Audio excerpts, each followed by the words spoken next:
Hello everyone, this is Nilesh Kumar, your English teacher. Let's learn today sentences and its kinds with transformation of some sentences. So let's begin it.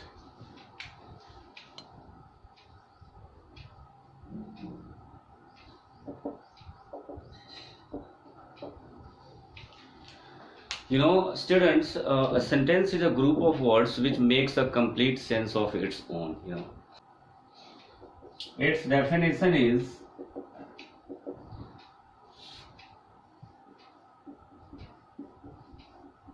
a sentence is a group of words which makes a complete sense or meaning, right? Which makes a complete sense or meaning, right? Like if I say I am teaching English, right? The next one is birds fly, etc. So here students, you can see both these sentences are having their own and complete meaning of its own, right? Now, here if I write this sentence, the second one, if I write fly and then if I write birds, then now this sentence has no sense or meaning. So this is not a sentence, So what I want to make you understand is a group of words which makes a complete sense or meaning, only then it will be called a sentence. Otherwise, if a group of words will not make a complete sense or meaning of its own, it will not be called a sentence, right? Now, a sentence is having two parts. How many parts? Two parts. Parts of a sentence, right? A sentence is having two parts. The first one is subject and the second one is predicate, right? This means, students, each sentence has two parts. Each sentence in English has two parts. One is what? The first one is what? That is subject, and the second one is what? That is predicate, right? So what is subject? Now we have to get. A subject generally comes at the beginning of the sentence, and a subject is always a noun and a pronoun, right? And in this sentence you have to see from where the verb begins. Once again I am repeating, in this sentence what you have to see that from where the verb begins. Whether the verb will be helping or principal doesn't matter. What you have to see? You have to see the verb. That from where the verb begins in this sentence, from there you have to understand that the predicate part is beginning, right? I hope you have got. So let me repeat it once again, that a subject is generally a noun and a pronoun, right? And a predicate part always begins with a verb. So you can say that whatever is said about the subject, that is called the predicate of the sentence, right? So a sentence always begins with a subject, then verb, and then any complement object or any extra words, right? So I think you have got subject and predicate, right? Now let's learn its kinds of a sentence. Students, earlier we were having 5 kinds of a sentence, but nowadays, according to the modern English grammar, in books we are having only 4 kinds of a sentence. From those 5, you can say one has been removed, and that is what? That is, you can say, optative sentence that has been removed from the 5. from the 5 kinds of a sentence. Okay, so I'll be just teaching you all the 5 kinds of sentences. Whether one has been removed doesn't matter, but I'll be teaching you all the 5 kinds of a sentence, right?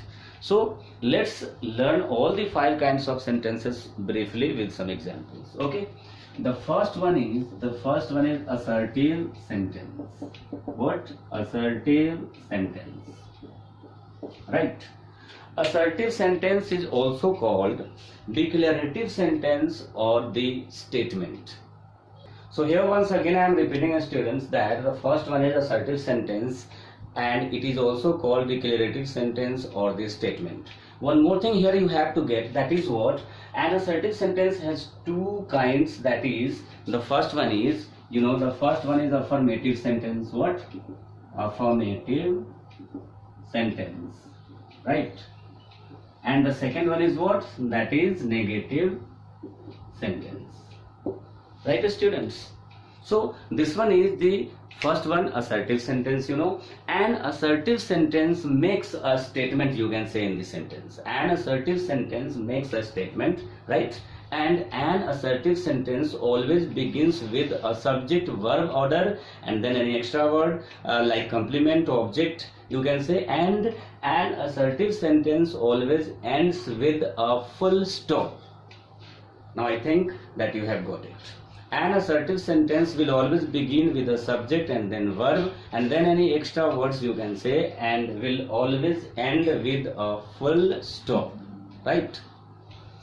Now what the second one is? The second one is, interrogative sentence. The second one is what? That is interrogative sentence, right? The second one is interrogative sentence. Now what is an interrogative sentence? Students, an interrogative sentence is always used for asking questions, right? And an interrogative sentence begins either with a WH family or a helping verb, and it always ends with a sign of interrogation. This means question mark, right? Now what is the third one? The third one is, that is called imperative sentence. The third one is what? Imperative sentence. Now let's get what is an imperative sentence. Students, imperative sentence tells us 3 things. Imperative sentence tells us 3 things. What are they? Let's do it here. Order, request, and advice, right? Order, request, and an advice. This means an imperative sentence tells us about an order sentence, a request sentence, and an advice sentence, right? Like if I say that bring a chair, this means this is an order sentence. If I say bring a glass of water, this is also an order sentence, right? If I say please help me, kindly post the letter, so these are the sentences of request. And advice, like take medicine in time, work hard, don't play in the sun. Are you understanding or not? So these sentences are what? Advice sentences. So the third one you have got. Now let's do the fourth one. That is what? The fourth one is optative sentence. Optative sentence. Students, this one is that has been removed, but we have to get it also, as it will help us while changing some sentences direct into indirect speech, right? So we must know what are optative sentences. So let's understand optative sentence also, right? So as imperative sentence tells us 3 things: order, request, and advice. Like that, optative sentence will tell us about 4 things, you can say. 4 things. I'm just going to write on the board, that is, curse, blessings, prayer, or wish, right? So optative sentence will tell us these 4 things. The first one is curse, like may you have fever. This means somebody just giving you a curse. May you die of dengue. Are you understanding or not? So such sentences are what? Curse. Blessing, may God bless you, right? may our friendship live long, right? Prayer, may God save the king, right? Wish, may the soul of Gandhiji get peace in heaven, right? So such sentences are said to be in optative sentence. Now what we have to get about an optative sentence, that an optative sentence generally begins with may and ends with a sign of exclamation, right? An optative sentence begins with may and ends with a sign of exclamation.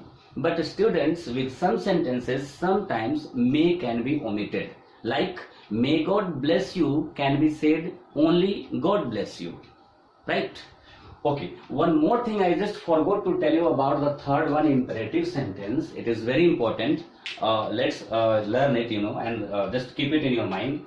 Then an optative sentence always begins with a verb. An optative sentence always begins with a verb. Like bring a glass of water, take medicine in time. Are you understanding or not? And the subject of an imperative sentence is always you, whether it would be order sentence, request sentence, or an advice sentence.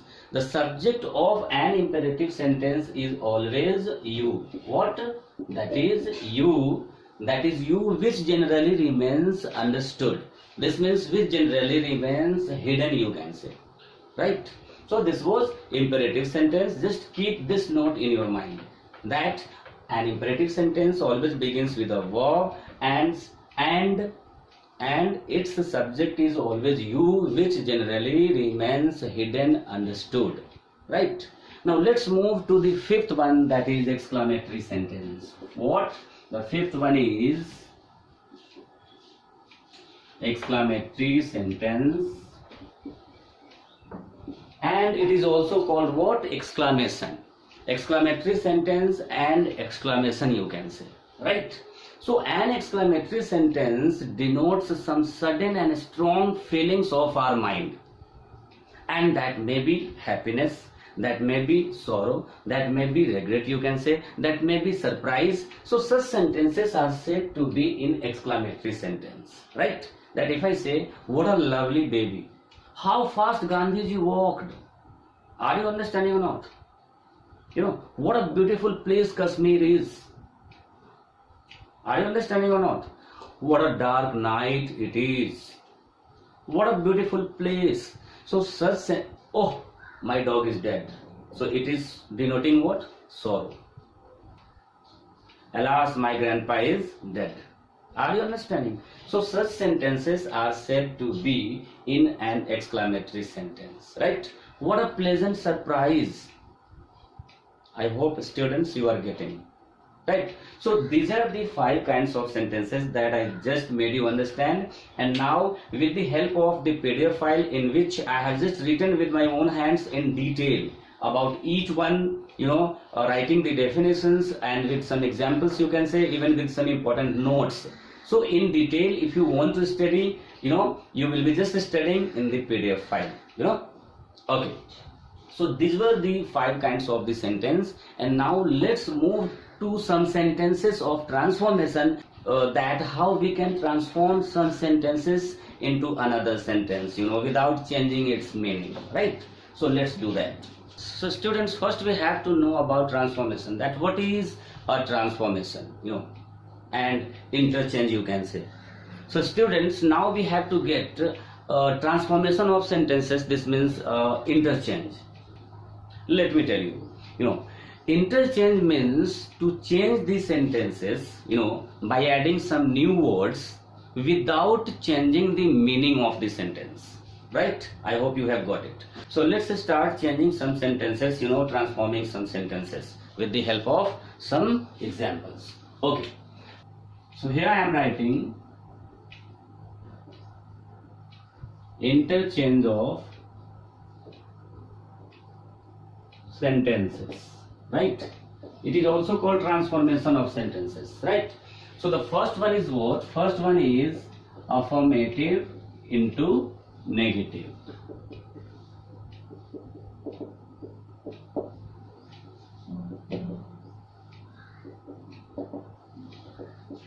right? So this side I will be writing affirmative sentences, and this side I will be writing what? Negative sentences by interchanging, you can say. Now, some rules I have done, and I'll also be showing you with the help of the PDF file, some rules how to interchange it. But let's understand here some sentences, you can say, right?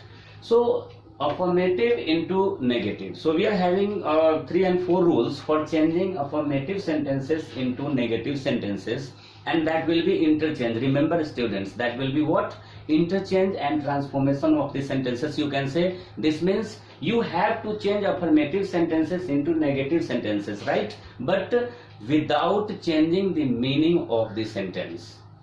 Only then it will be called what? Interchange of the sentence or transformation of the sentence, right? So the first rule tells you that, in this sentence, with the help of the antonyms of the keywords. The first rule tells you what? The first rule tells you, students, that there are some sentences in which we will have some keywords of the sentence, and with the help of the antonyms of those keywords, and by adding one negative word, suitable negative word, you can say, we will be changing some sentences into some affirmative sentences into negative sentences. So let's do it with the help of some examples, right? So if I write here that the first example I am taking, my friend is innocent, right students? So here in this sentence you can say, let me zoom it little bit. Yes. So students, here I am writing what? My friend is innocent, right? So this is an affirmative sentence, and we have to change this sentence into negative one, right? For that, what we will have to do? First, we will have to add a negative word in this sentence, and then we will have to see and change the keywords with the help of the antonyms of that word, right? So here, innocent is the keyword of this sentence. So what will be the antonym of this word? I think it will become guilty when we will add not then after, right? So let's change this sentence into negative sentence. It will become what? My friend is not. We are having some negative words like no, not, never. Are you understanding? Neither, not, right? So here, suitable one, as I think. So here in this sentence, for this sentence, a suitable negative word is what? That is not. So I have added my friend is not, and then what we have to do? The antonym of this keyword, right? So it will become what? Guilty. So now your sentence has been interchanged or transformed. Now let's see if the meaning has changed. My friend is innocent. My friend is not guilty. Now here in the negative sentence, my friend is not guilty. This means my friend is innocent. So I have changed this sentence into negative one without changing its meaning, right? Now let's understand. Let's take one more example. So the next one is, I am doubtful, right? So here the keyword is doubtful. Let's change it into negative sentence. So it will become, I am not, and doubtful. For doubtful there is an antonym that will be what? Sure. I am not sure. This means I am doubtful. So students, you can see here how I have interchanged the sentence, affirmative sentence, into negative one without changing its meaning, right? Now let's take one more example. I will always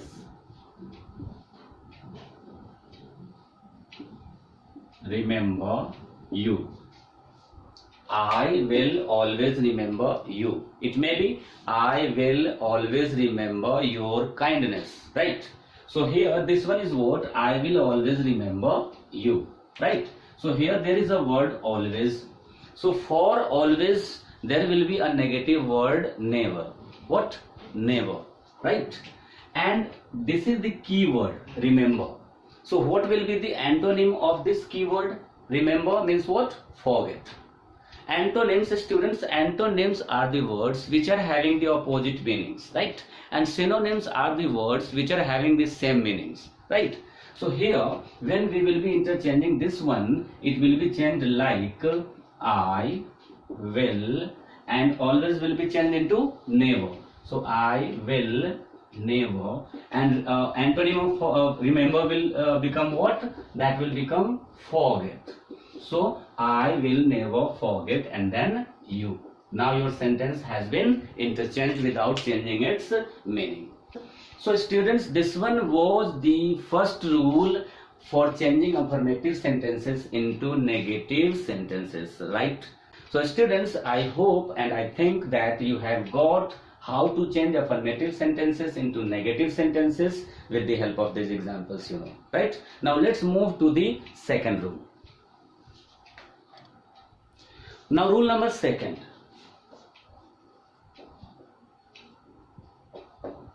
With the help of two negative words, with the help of two negative words, right?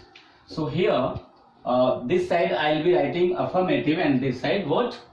Negative. So here if I write everyone loves you, right? Now this sentence will be changed like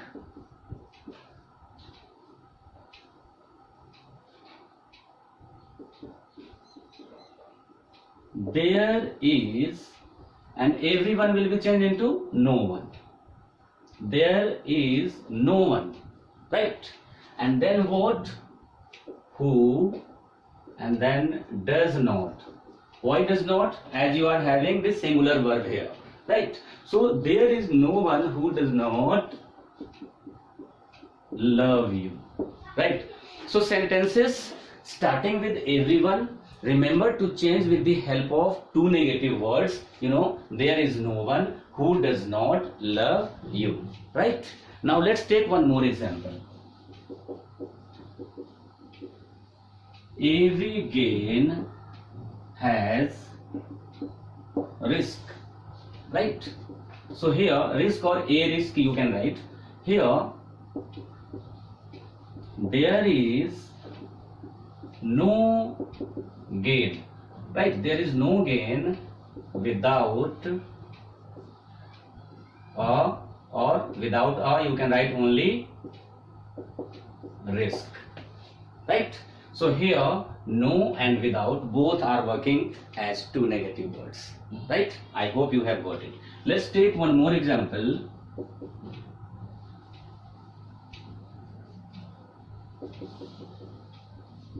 Where there is fire,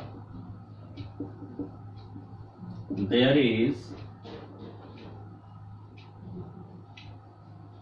smoke, right? Students, this one is very important. I have got this sentence for interchanging in my competitive level examinations, you can say, right? So it's very important.